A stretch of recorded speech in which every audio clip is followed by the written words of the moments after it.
Tak zdravím vás všechny a já jsem velice rád, že tady můžu právě uvítat velice vzácného hosta, Davida Formánka. Ahoj, Davide. Ahoj, Jirko.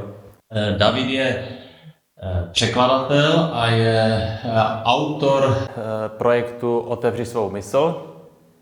A z mého hlediska je David úspěšný mladý muž, úspěšný z hlediska, že začal dělat něco, co mu řekla jeho intuice a co obzvlášť vidím jako hodnotné, nejenom, že to je něco, co vnímám, že ho baví, ale je to velice prospěšné a obohacující dneska už pro 100 000 lidí. Jak jsi k tomu dostal teda, Davide, kdybys měl přiblížit posluchačům a divákům, jaká byla ta cesta? Že ty jsi mi říkal, ty jsi to měl namyšleno jinak, že budeš dělat kouče nebo něco takového, že? Děkuji za přivítání, cením si toho za pozvání tady k vám do sídla ve Vitu. Začalo to, že má to dlouhou historii, kdy, jak jsi říkal, překládám a už delší dobu, v podstatě od roku 2013, kdy jsem ještě před vystudováním školy, nebo skoro vystudováním, studoval jsem v Ostravě, tady v Ostravě angličtinu, a po roce a půl jsem přestal, protože mě to přestalo bavit a spíš jsem začal překládat už rovnou od té doby. A začal jsem pro jednu firmu překládat a vždycky jsem se spíše snažil vyhnout nějakému zaměstnání. Už tehdy mě to tíhlo k tomu, že bych chtěl, když už tak pracovat na sebe a zabývat se něčím, co mě baví, což byla ta angličtina. A vyvinulo se to tak, že jsem několik let překládal, měl i nějaký svůj vedlejší projekt už tehdy na YouTubeovém kanálu, kde jsem zveřejňoval videa, která mě zajímala o pozitivním myšlení a zákonu přitažlivosti a podobná témata. To jsem dělal několik let a pak mi to sice zavedlo do zaměstnání, kdy jsem pracoval v hotelu a zmínil si coaching. To bylo jedno takové mé období, kdy jsem hledal, co bude to moje, co by mě bavilo, a táhlo mě to pracovat s lidmi, pomáhat lidem, a připravoval jsem svůj takový projekt coachingu, pracovat s muži, ale to jsem záhy zjistil, že vlastně není něco pro mě, co by mě naplňovalo, i když to přineslo tu hodnotu aspoň pár lidem, co jsem to začal, ale záhy jsem zjistil, že to není moc pro mě. Tak jsem to utnul a pak jsem začal cestovat a hledal, co bude to moje. A jak se to objevilo? Byl to zřejmý nějaký okamžik nebo postupný vývoj? U mě osobně, každý to má jinak. Já jsem takový, co zkouší hodně věcí a potřebuji ty věci zakusit jako fyzicky a vyzkoušet si to, a abych zjistil, jestli je to moje, takže jsem třeba jednu dobu dělal právě ty překlady, pak jsem zkusil ten coaching, to nevyšlo, pak jsem zkusil úplně něco jiného, když jsem začal cestovat, takže bych pomáhal tvořit weby lidem. A to bylo zrovna v době, kdy jsem cestoval a snažil jsem se něco nového vytvořit, ale to také nevyšlo. A pak jsem upadl takové své temné noci duše během cestování, kdy jsem si myslel, že získám tu inspiraci, energii na něco tvořit, ale naopak jsem skončil 3 týdny zavřený v pokoji, doslova, v Thajsku. Takže tu dobu jsem si vyčítal. Ten pojem, co vím, temná noc duše, poprvé použil František z Assisi. Co člověk čte v literatuře, někdy to nemusí být 3 týdny, ale i pro někoho 3 roky, takže to byl možná i docela rychlý proces. Nejdřív jsem tomu dost odporoval, byl jsem v Thajsku, krásné zemi, a říkal jsem si, tak vůbec jsem nic nechtělo, upadl jsem do hodně velkých úzkostí a takové to, že nic nemá smysl. Ale pak i mě někdo řekl, tak si to prostě dovol, teďka ti nic netíží. To bylo zrovna, když jsem se skončil zaměstnání našetřil jsem si nějaké peníze a začal jsem cestovat. Říkal jsem si, nic mě netíží, tak teďka si to dovolím a ať to trvá jakkoliv dlouho.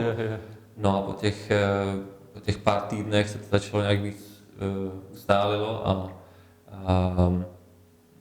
pak jsem byl ještě na Bali a pak jsem se vrátil do České republiky, to byl konec 2019.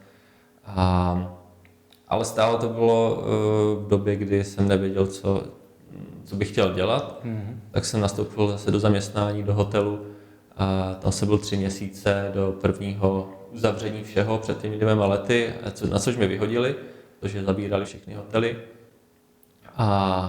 Ale v té době už jsem vnímal, že aha, tak to asi má nějaký smysl, že tam nemám být, asi přijde něco užitečnějšího pro mě, takže jsem to nevnímal negativně. No a měsíc na to přišla myšlenka na to přeložit nějaké video o současné situaci v tehdejší době, které mě zajímalo. A jelikož jsem měl už zkušenost překládání z minulých let, tak jsem si řekl, proč to neskusit. A mělo to velký dosah, velký úspěch. Lidé po těch informacích prahli. Tak přišla myšlenka otevřít svou mysl a na soustavné překládání podobných videí o tom, co bylo aktuální, co mě zajímalo. Já jsem zhlédnul hodně videí, ten seriál Pád Kabaly nebo Historie Kabaly, ten má snad už přes 20 dílů. To myslím, že to bych doporučil každému podívat se na jiný pohled, na dějiny vůbec vývoje té moderní společnosti, že to je velice hodnotná věc a obohacující. A součástí i tvé životní cesty, pokud vím, byl i zdravý životní styl. I tyto témata se tam nějak promítala? To už začínalo mnohem dřív, když v podstatě už o nějaké puberty 15-16 let, kdy začalo takové nějaké mé, když to řeknu, zajímání se o věci, že jsou trošku jinak, než se nám říká, ať už z toho pohledu, co se děje ve světě, tak i z pohledu výživy, zdraví. A už tehdy jsem se začal zajímat o to, co se přidává do různých potravin za chemikálie a víc jsem tíhnul tomu přirozenějšímu zdravému stylu nahrazování těch chemických věcí těma přírodníma, na což jsem pak změnil stravu, když jsem si nastudoval třeba, co všechno obsahuje dnešní moderní maso a masové výrobky a pak jsem viděl nějaký dokument z jatek, tak jsem se rozhodl, tak tohle to už nechci do sebe dávat a vlastně teďka už je to asi 10 let, co jsem tehdy začal bez toho masa a následně se to pak vyvíjelo dál nějaké zkouška i detoxifikací a různých tady těchto věcí a spíše vyhledávání těch možností prevence tou přírodní cestou, než navštěvování lékařů, to až je vždycky až té nejzaší možné ta možnost, jak to vnímám, což ta medicína umí, ta akutní, ta moderní, umí dobře ty akutní věci, ale ty chronické a ta prevence tam z mého pohledu pokulhává dost. Jo, to je stejný názor i pana doktora Košlíka z východního Slovenska, přesně tak. A ta akutní medicína je ale jenom 10% medicíny, právě ta chronická je ta dominantní část. A my jsme se vlastně potom sešli, myslím, že na podzim už to bude asi 2 roky, přijel jsi tam tady k nám na firmu, bavili jsme se i o tom, co děláš, což já mám k tomu velký obdiv a jsem rád, že se objevují mladí lidé, kteří prostě mají. Je to až neuvěřitelné, že jeden člověk má takový dosah. Je to i díky těm moderním technologiím a takovou službu mohl poskytnout ostatním. A ty si potom ty naše výrobky začal si nějak testovat a vlastně tak trošku se zapojil do toho našeho systému, že si řekl ostatním o tom prostřednictvím svého webu, že to byl možná roční proces. Ne? A během toho si to zkoušel, nebo jaký byl postup? Nejvíc asi vlastně, jak přišla ta novinka C60, ta mě nejvíce nadchla a začal jsem ji používat a v té době jsem ji používal možná měsíc, možná 2 a pak přišlo prostě inspirace napsat o tom článek, dát to na web a zkombinovat to i s tím, že jsem věděl, že tady ta možnost té spolupráce, rozšířování týmu a na základě doporučení takhle si budovat tu síť a tu prostě spolupráci takhle Zapojit se do toho. a zapojit se do té propagace, takže díky tomu, že mám ten web s tou sledovaností, tak jsem využil tady toho a na což to se rozrostlo víc, než jsem očekával. Říkal, tak třeba bude se líbit pár lidem také C60 nebo ostatní produkty, které tady Bevit nabízí a rozrostlo se to docela dost, a což je super a je vidět, že to spoustě lidem se také líbí. A od té doby je spousta dalších produktů, které používám, které jsou super, jako třeba teďka zelené potraviny, CBDčko, vlasové sérum a podobné věci. Ale začalo to v podstatě tou C60, která vlastně v té době nejvíce zaujala a na základě o tom jsem napsal ten článek. Já jsem si ověřil, že ty vlastně překládáš ty věci, ale že máš s těmi svými posluchači nebo čitatel velice dobrý vztah, protože jak ty sbíral ten článek, tak hned ten následující týden mě tam klepovali takový manželé na kancelář a vlastně přišli se tu podívat a byli to velice pozitivní, fajn lidé a já jsem se ptal, no a odkud nás znáte, jak jste se o nás dozvěděli a oni říkají, no přece od Davida. takže oni vlastně, ty jsi udělal pro ně tu službu, že jsi jim řekl o Bevit a oni sem přijeli, myslím z Rožnova nebo z Valašského Meziříčí, ani už nevím. A byli tady na dní otevřených dveří, každé úterý vlastně já tady dělám setkání a bylo to velice fajn. My vlastně ten náš systém já jsem chtěl, ať je ten systém etický, ať tam není ten nátlak, co často jsme viděli v těch 90. letech a musí si koupit a tak dále a prakticky každý týden, když ne denně, k nám přichází lidé a právě z těchto důvodů se začlenují do Bevit, protože vlastně netlačíme na nikoho, je to svobodné a vlastně bez rizika. A či někteří lidé prostě s náma spolupracují, že komunikují s ostatníma, že se s nima setkají, někteří více Facebook používají, někteří prostě natáčí něco, ale z hlediska toho online bych řekl, tak ty jsi takový trošku ultimátní, protože ta návštěvnost je velká, ta známost. Máš nějaký typa, jo? Protože někdo by řekl, takový web já nevytvořím, to je pro mě moc velké. Pro lidi, kteří třeba začínají nebo teď se na nás dívají, třeba ne každý má tu ambici vytvořit takový web, ale určitě možná někoho zná, který má zase jiného, takže může takhle nás propojit, nebo je tam něco, co by byla nějaká rada nebo doporučení, co tě napadá?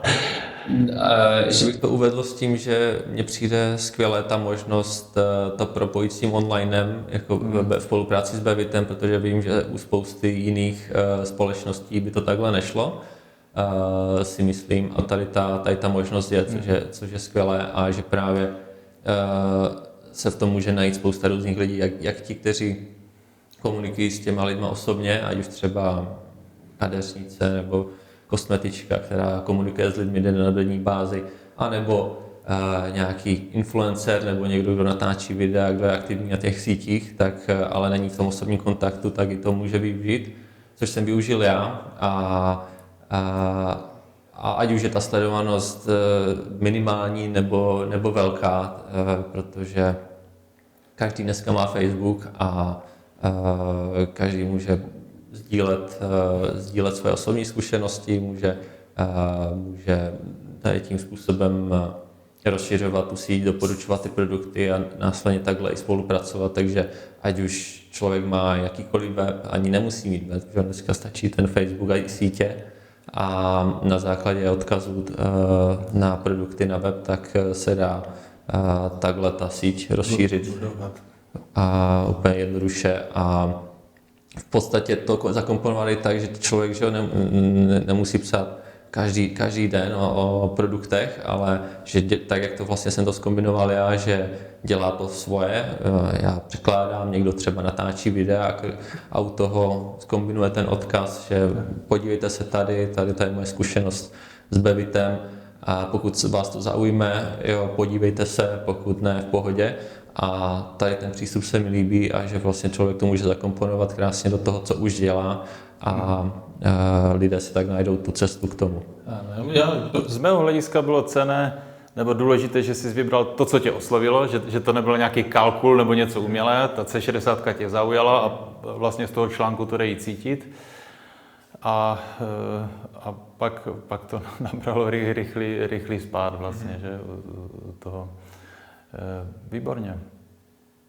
Je něco, co bys chtěl sdělit, protože já vím, že těch videí jsi tam natáčel spousta od nositelů Nobelovy ceny nejdůležitější, či to bych nechtěl tady otvírat, protože když se podíváme zpětně, ta společnost byla rozdělována. Jo, já jsem zažil, že se pohádali rodiče s dětmi kvůli očkování a teď prostě další situace, ale já myslím, že otázka svobody slova, že prostě existuje platforma, kde se překládají věci, které řekli lékaři, druzí, že to myslím, že se snad 99% lidí mělo shodnout, že to je něco, co je prospěšné a co přispívá ke kultuře té společnosti a co dává vysokou hodnotu a vlastně všichni bychom měli usilovat, aby to tak zůstalo i nadále, protože jakmile toto by se vytratilo, tak určitě to bude mít negativní dopad na celou společnost. Přesně, já jsem zastánce naprosté svobody slova, ať už v podstatě jakékoliv oblasti a určitě tady v Bevitu a spousta lidí slyšela ať už v oblasti zdraví, že tam je spousta různých regulací a hodně těch přírodních věcí se omezuje, už to se děje spoustu desítek let, že ta snaha spíše to nahradit něčím chemickým, něčím umělým, než jít tou přírodní cestou, bylinek a podobně. Takže za mě naprosto jsem zastáncem toho, aby byla tady ta svobodná volba minimálně a aby se nepodkopávaly nohy těm lidem, kteří třeba tu cestu vidí jinou a pokud nikomu neškodí a někoho neohrožují samozřejmě.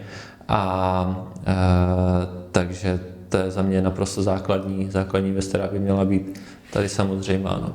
Já jsem rád, že i Bevit jako přispívá k této situaci a s náma spolupracuje spousta terapeutů, lékařů, řekl bych už i takových osvícených lékařů, kteří právě třeba mají vystudenou tu tradiční medicínu, ale nezavrhují bylinky, dívají, jo, čili ono se to všechno mění a vlastně i ten tvůj web přispěl přispívá stále k nová informacím. A vlastně teď jsem si uvědomil, že vlastně protože ta C60 se stala naším bestsellerem. Já jsem roky sledoval toho Taje Bollingera, který s manželkou ve Spojených státech kdysi založili ten vzdělávací systém Pravda o rakovině, který jsem si nastudoval a velice mě obohatil. A on právě loni v únoru napsal ten článek o tom, že by to mohla být pomoc pro lidi, ta C60, kteří vnímají nějaké vedlejší účinky po očkování a to mě inspirovalo a vlastně ty si ten článek přeložil, takže máš ho i na svém webu. Takže vlastně teď si uvědomuji, že to je ten propojovací článek, který to nastartoval. Výborně, já jsem velice rád, že jsi přijel k nám tady a že se podělil o svoje zkušenosti a těším se na další spolupráci. Napodobně. Děkuji. Ahoj. Ahoj.